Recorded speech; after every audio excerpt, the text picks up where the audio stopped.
Real quick, I wanted to thank everybody who watched those first two parts. I didn't spend as much time on part one as I did on the second part, and I really do appreciate it. If you want more stuff like this and more content of this nature, I'll make more of it. But anyway, on to the video. So I'm going to be recapping the first two parts. If you don't want to watch that, you can skip to the time listed on the screen now. But in part one, I talked about how companies like Nintendo are taking places down like Vim's lair because they own the rights to the games and with no regard to preserving the past quality titles. In part two, I talked about how gaming as a whole is a bit on a decline for the better part of a few years, and the price of hardware getting more and more expensive. In recent years, there's been a surge in indie games. What are indie games? Well, they're made by one person or in some cases a small group of developers. These games don't really have as much traction as AAA titles and are typically smaller in budgets for their games. Some of these games are made in weeks, months, and depending on the size of the development studio, it can take years.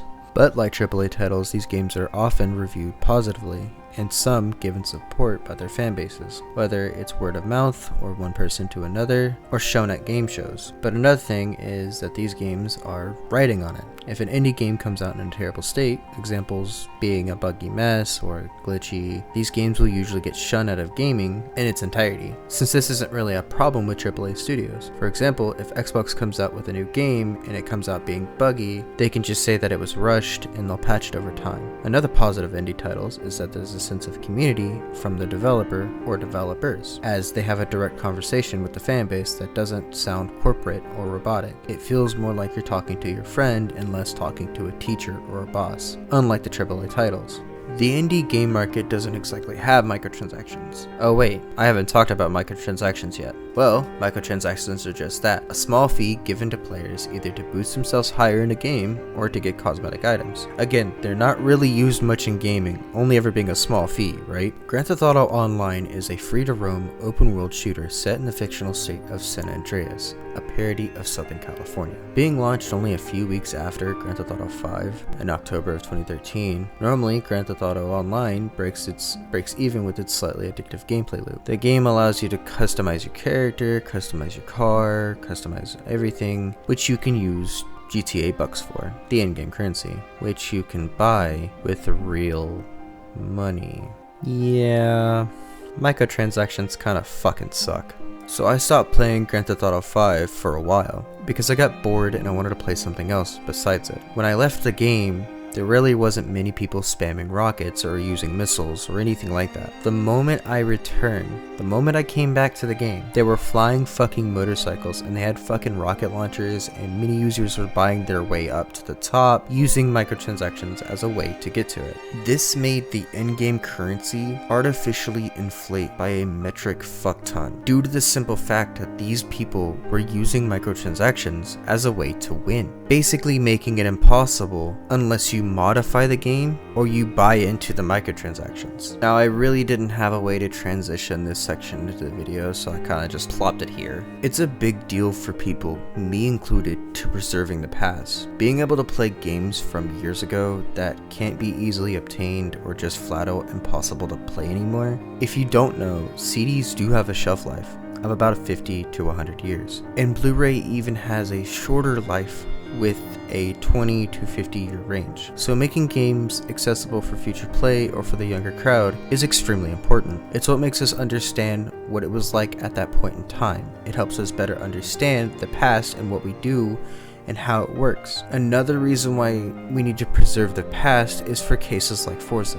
What do I mean? I mean, games like Forza and its sister series, Forza Horizon, use licenses to real-life cars in the game. Microsoft doesn't own Ford or Toyota, so they have to borrow the rights to use in the game series. That means that these games can't stay on the Xbox and Windows stores forever because eventually they lose the right to use those cars. Plastic melts, so cartridges aren't safe either. Granted, they last longer than CDs and definitely longer than Blu-rays. They can last anywhere between plus 50 years, so it's important to have digital copies of these games to preserve them for the future. I wanted to talk about City Skylines, a game akin to SimCity. I absolutely love this game, and a good chunk of hours have been spent in the Xbox One version and its remaster. I learned last summer that City Skylines was getting a sequel for all consoles, minus Switch and 8th gen systems. I was floored because I was debating on pre-ordering the game. I'm glad I didn't, because the game never came out on Xbox Series X and S and PS5. For that matter, it was even pushed back to Q2 of 2024. Okay, fine, I guess. Maybe it's because they wanted to make the game more optimized for current gen hardware. I'll suck it up and read some of the reviews for PC. Right. Okay, that's not good. Mixed or average reviews isn't bad, right? That just means the game needs some polish, and the game will get better over time. Plus, I don't always trust game reviewers. What about the user reviews? What do they say on Steam? Oh, more mixed reviews. This isn't good. The game was very obviously rushed out for a release, and they couldn't get it on all platforms because it wasn't optimized for it. And instead of pushing the game back and having a discussion on the Discord server, they said nothing until the very last minute. There's another game that I did want to talk about in this section though. That is No Man's Sky. No Man's Sky was terrible at launch. I mean, it was a massive failure, practically making the gaming company look terrible as they went on vacation right after the game launched. But they fixed the game over time, working on the game, and now it's regarded as one of the best games on PC, Xbox, PS4, and even fucking Switch. In fact, the Internet Historian made a video on it, and I'll link it in the description below.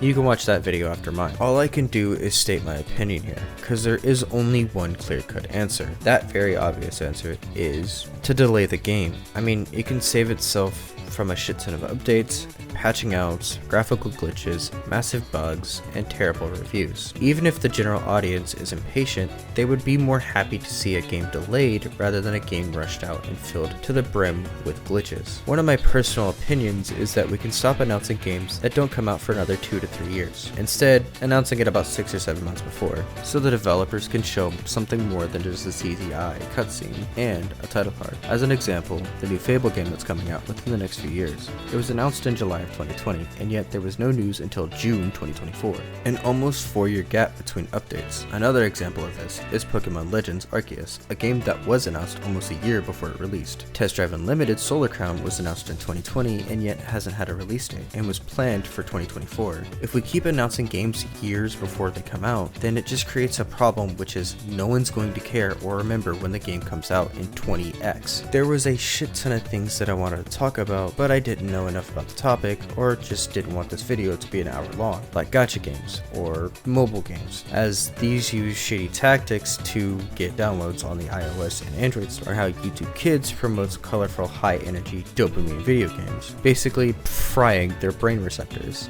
Now, I won't say that I won't make a part 4. I know I kind of lied about making a part 3, though I did do a poll on the channel, so if you guys want to see another video, please tell me in the comment section. I'll touch on the topics that I missed in this video.